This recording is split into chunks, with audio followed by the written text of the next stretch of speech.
Hello. We're here in Gainesville, Florida. Yes. And we're on stage with Dance Alive. Hello, guys. Well, we know what you've been doing.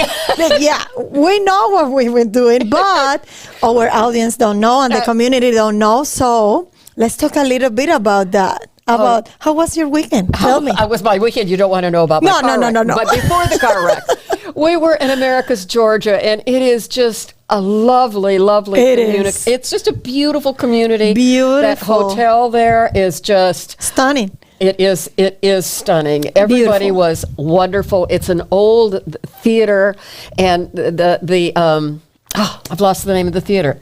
The Riley? No.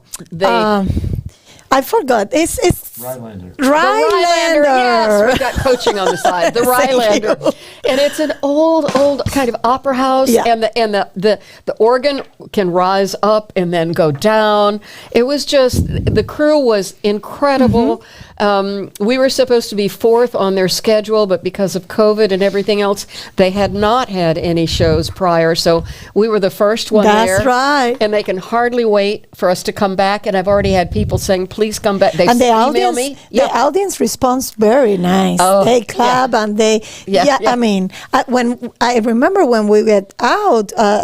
So the people were there and they were like, "You were so beautiful, so wonderful. Come back, please." Of course, we're gonna be there. We're gonna be there. It was wonderful. It was wonderful. We didn't get back until some of you left that night because you had Dancing with the Stars rehearsals. Yes. I think I came in about noon and people were rehearsing, so getting ready for that and then shuffling around on some other things. So it's been a busy weekend. Oh my God. Rehearsing the Nutcracker at the studio, dancing, teaching, but that's the dancer's life, right? It is indeed, and getting the kids ready. They're headed out to the airport for the lighting of the Nutcracker tree. That tree looks fantastic. Thank you, Linda. Thank you, Irene, for doing this.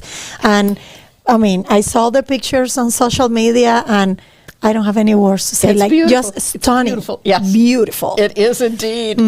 I don't know if you were there, but the littlest person on stage, the littlest guy, came up to me and said, "Do I look good?"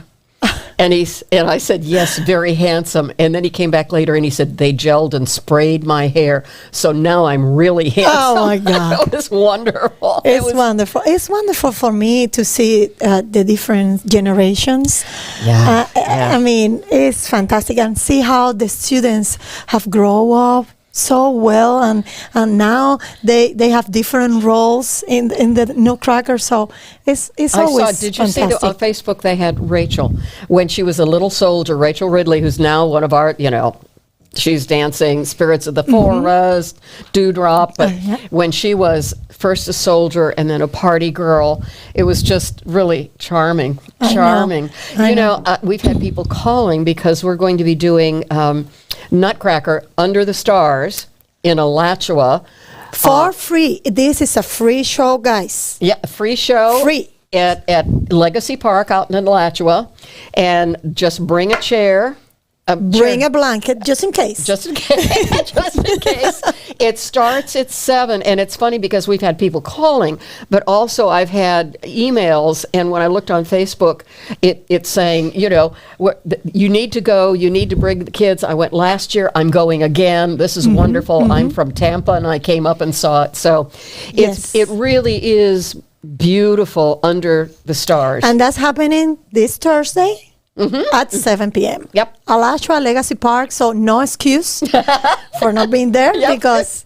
Come cheer us on. Yes, great show, free attendance. So, Judy, I want to say this right now because we have to. Okay. Let's remind the community the days for the Nutcracker at the Phillips Center. The days for the Nutcracker at the Phillips Center. The 18th and the 19th at 2 o'clock and 7:30. There are people that have flex tickets. For those of you that have flex tickets, you don't need to call us. Just take them to the Phillips Center and exchange them. You can tell them where you want to sit, and you will have your seats. And the other thing that we have going on, well, that you could go to, we are doing a program the 15th, and that is the Magic of Nutcracker. And the people, the students that are going to be there are from Florida School for the Deaf and Blind. So that's a very special, it is important performance for us and for them. Yes. But there's also a class with Clara. Now, the Saturday one is already sold out. Wow. But Sunday at 4 o'clock, and those tickets are available at the Phillips Center. But you can also go on to Dance Alive, dancealive.org, and you'll look at the picture and go click, and it says buy tickets. So buy your ticket buy there. your tickets. You know what we haven't done? What? Okay. Oh, look at my mom is connect. Yeah. Love you, mommy. Thank you. We would not have this program without Alliance Credit Union. Sponsors, please. Yes, Alliance Credit Union, Fiesta Media, and Elio. Bravo, bravo, bravo, bravo, bravo. Yvette Godet. Yvette Godet, who keeps us smiling and happy. Yes. And Pofall Studios. Right, where we rehearse all the time, day in and day out. Exactly. Exactly. Exactly. Well, it's time to go. Are you sure? Yeah, it's time to present our guest. Okay. Let's do it. You can do it. Okay. Because you know him for a long time. I know. I'm going to introduce you to somebody that has been an absolute lover of the company. Before that, dance and ballet. When he was out in California, he was taking classes there, and I don't know if that's the time where he fell in love with dance and ballet, but I know that he did indeed. So he has been involved with Dance Alive for a number of years in so many different ways. And it is my extreme pleasure to introduce Dr. Tony Mancuso. Hello. Welcome, Tony. Welcome, and thank you so much for being our guest. And thank you for everything you do for Dance Alive. Well, it's a pleasure. Our first question for you is the same that we do for every guest. Tell us about yourself. Tell our audience who you are, where you have born, why you are a doctor. Tell us everything. We want to hear. Yeah, I'm just a kid from Brooklyn. What? I'm an Italian kid from Brooklyn. I love it. Yeah, so my wife Nan says all good things come from Brooklyn. Actually, I say that. And so born in Brooklyn, grew up in North Dade County. Went to North Miami Senior High, Miami-Dade Junior College. Graduated from FSU. So now I've been to FSU, University of Miami School of Medicine, and now I'm a Gator. So I got it covered. I got the landscape covered, education-wise. I graduated from University of Miami School of Medicine, and then went out to California. Mostly went out there to surf. You know why I know that is we were at dinner with Soli Arvolo, who's a dear friend. And she likes surfing too. And the two of them, we were having this conversation. All of a sudden, the two of them are over discussing surfing in Hawaii and whatnot. Soli's this incredible dancer, absolutely incredible dancer. It's a thrill for me to just sit down and eat dinner with her as well as watch her. Like I watch all the other, great dancer athletes, I call them. Yep. And so she starts talking to me about how she's out in the water. She's body surfing while these guys are board surfing. I mean, what's Soli? 5'2", maybe 99 pounds, maybe. And she's out there body surfing with all her boys. She calls them. I'm out in the water with all my Hawaiian boys. It's hysterical. But I always tell the residents that I train now at UF because I'm chairman of the Department of Radiology there, and I have to train the residents. I always tell them, don't take her advice from me, because the only reason I went to California is because I wanted to surf. But turns out there was some really good training out there. UCLA, I went to UCLA, trained in diagnostic radiology, and you're right, Judy, that's where I met my teacher, my first ballet teacher. And he was wonderful, and he sold me on it. It was just the discipline of his method, and he came from a great tradition, like the tradition we have here. Yep. I mean, I always tell Judy and Kim and everybody in the company, that the level of artistic integrity here is extraordinary. But because it comes foundationally from your relationship, I mean, you got pictures in the studio of all these really well-known people from New York City Ballet down here, you know, and how sort of the Balanchine stuff grew into your culture. And so, you know, it was fascinating because I fell into it in Los Angeles with a great group of people who came to Los Angeles from the National Ballet of Canada. Actually, one of the guys I trained with danced with Margot Fonteyn. Oh, cool. As his name in California was Joey Harris, but his dancing name was Ivan Demidov. Wow. If anybody wants to check him out. But anyway, so I fell from being introduced at that level. Yeah. And then taking class at Stanley Holden's studio, where a lot of the people in LA who are professionals, of course, I'm in the back of the room, you know, trying to hide it because I was never that good. But, and then I come here to Gainesville. I went to Salt Lake for a couple of years. And so I took class with Ballet West in their school and a little bit. So that was nice.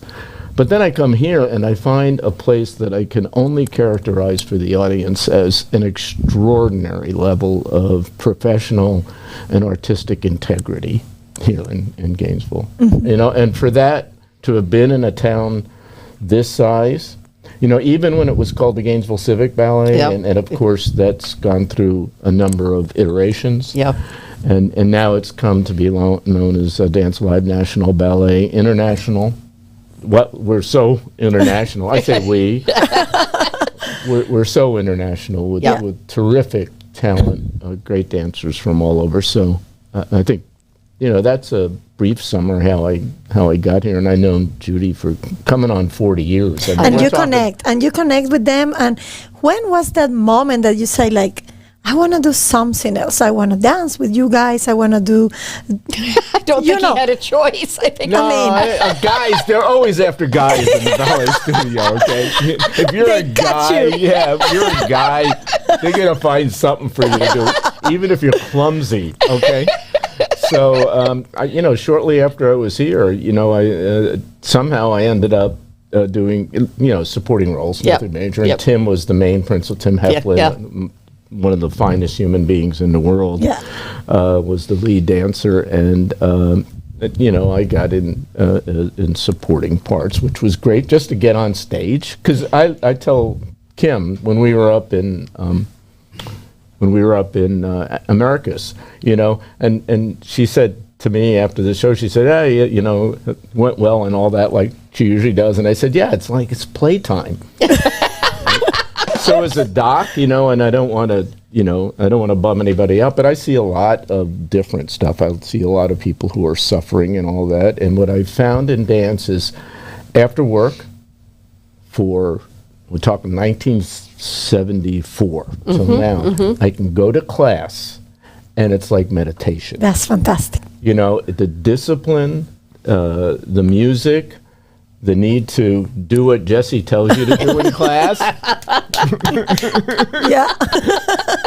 Great teacher. Thank you so much. And it also the discipline appeals to me. And so it's like meditation. So, well, how did I get started in all this? Well, back in the 80s, I got somehow fell into the part of Drosselmeyer back then, which is it's the only lead I've ever done. Although it came close with Father Lawrence and Tim when we did Romeo and Juliet. That was a pretty. I think we have a short video with photos from you doing the Drosselmeyer. Do you want to see it? Sure. Sure. There I am with the kids. Oh, that's my daughter flying by. I do make some funny faces. Yeah, I mean, it's incredible. That is, Tony, his kids, Vic and Mari, both are at the studio. And so we've kind of watched them grow up. Yeah. Very different personalities and people, and both of them very talented. Mari's been doing Clara for a long time, but now she's doing other things with the company as well as going to school, as well as teaching for us. And she was so helpful in Americas in between looking and helping do things. She's just a really good person. And Vic, come on. Vic, honest to God. We can live without Vic. I know. He assists me in one of my classes. He is a really, really good tapper. But one of the things we discovered in Americas is that we were short a person. I was going to have to do Mother Ginger. I'm awfully short and not very strong, and I'm aged, and it was like, oh my God. And so Vic said, yeah, he'd be glad to do it. And he was wonderful. He did Mother Ginger and was absolutely great. And he always so helpful, right? He helped with everything. He was there backstage. 8 o'clock until 10:30 that night. He was working. I mean, getting things where they needed to be, fixing, troubleshooting. He didn't stop. He was phenomenal. I mean, Tony, do you think like having both of your childs in the ballet career give them some strength or some knowledge that they can apply in another business? Yeah, I think dance training is superb. It operates in a lot of different domains. It operates in so I played team sports. Okay, I didn't start dancing until I was well into my 20s, right? And I played team sports, and so I think one thing that the performance does for you is it teaches you teamwork. You have to, you have to do your own job well. Yes. But you have to make a performance print, you have to be in a story ballet. You have to be telling the story, and you have to be with everybody else on stage. And there has to be those connections. So that kind of teamwork. And then the teamwork like Vic. He's backstage, he's pulling up the floor, he's helping putting it down, and here's Andy going and getting these Elton John glasses and giving them to Vic, and like everybody's looking out for it. So I say teamwork, because you need that in any job. So if you don't do sports, I think that the theater is a great place to learn discipline. To learn that lesson, and then the discipline. I mean, ballet is a pursuit, an endless pursuit of excellence, physically and mentally, and it takes a great deal of discipline. So those traits are transferable. Yeah, we talk a little bit on Americas about this question and about the similarity in between your profession and the ballet career. And I would like to explain a little bit about that. About what do you feel is similar from ballet and the job that you do as a doctor? Yeah, I think they're very similar. Like we were talking about. We were hanging around before rehearsal. Yeah, right. So I think both medicine and dance, the arts, and what I'd also like to say before I forget is that this company does the most incredible job at pulling together the arts community as a community. Thank you. Multiple artists, all types, incredible diversity of all kinds, not only diversity in what people do in their artistic expression, but diversity in the current sense of the term. It's extraordinary, the fusion. So, and that's part of what we do in medicine too. We take care of everybody, and we pull everybody in and try to keep them as healthy or fix them when they need to be fixed. And better to keep everybody healthy than to fix them. Yeah. That's another thing we need to thank Tony for. He is an incredible diagnostician. If we have a question, potential injury, he's the man that we go to, and we then have a direction and know what we need to be doing. And I think there's something else that they might be interested in. You work with horses helping people? Oh yeah, we're getting a little oblique here, but bring me back to because I can go on in all sorts of directions. Yeah, thank you for mentioning that. So for about 17 years, we have 100 acres out Williston Road, County Road 346A, and it's I donate 40 acres of that and maintain the barn and all the facilities for an outfit called Horses Helping People, which is equine therapy, and they do they're quite full spectrum in the people they help with equine therapy. They take care of autistic spectrum kids. They take care of physically challenged kids, spasticity, because you can use a horse like a therapy ball. Yeah. And they also have a program for PTSD challenged veterans, which is very dear to my heart because my father fought in World War II. I never served, so I enjoy that part of it. And then we also have had a program out there, I don't know if it's active now, for rape crisis women who just are reintegrating and learning to trust. And they use the horses, some horses. The critters have a full range of talents. And you just got to match the critter up to what the job is. So thanks for mentioning that. That's fantastic. They have a website. It's a very nice website. It's close to town. It's about 8 miles past I-75. It's real close to town. It's beautiful out there. It's beautiful just to be out there. I think, we all have, I don't want to say an obligation, but there needs to be a commitment to help others in whatever way we can. I know with our dance partners, that's one of the things we do. We provide for people that normally wouldn't be able to come in and see our performances, and we're very involved with Vet Ticks, which also provides for those currently and veterans. And this is, it's not just this time of year. It's something we need to be doing all the time. Yeah, that's what I always say about the holidays. Just don't be good to everybody during the holiday season. That's right. That's like, let's do that the whole year. And this give back, so that's part of it. Yeah, I have to thank also, since you mentioned that I helped sort of direct care and referral for injuries and general health purposes. We've had a lot of support from Kevin Vincent, who is now chairman, or chair, I should say. We don't say chairman anymore. We say chair. Of the rehabilitation group at UF, and he very much respects the dancers as high performance athletes. And when we have that conversation, I say, Kevin, I need some advice. Who should this person see? And we've had great docs that help take care and give me advice to give back to the dancers. You're one of the reasons that we have that support, because you're a dancer and you've got an injury, so what? But dancers, it's their career, it's their life, it's what they've trained for all their life. And your body is your instrument. It's like a pianist. Yeah.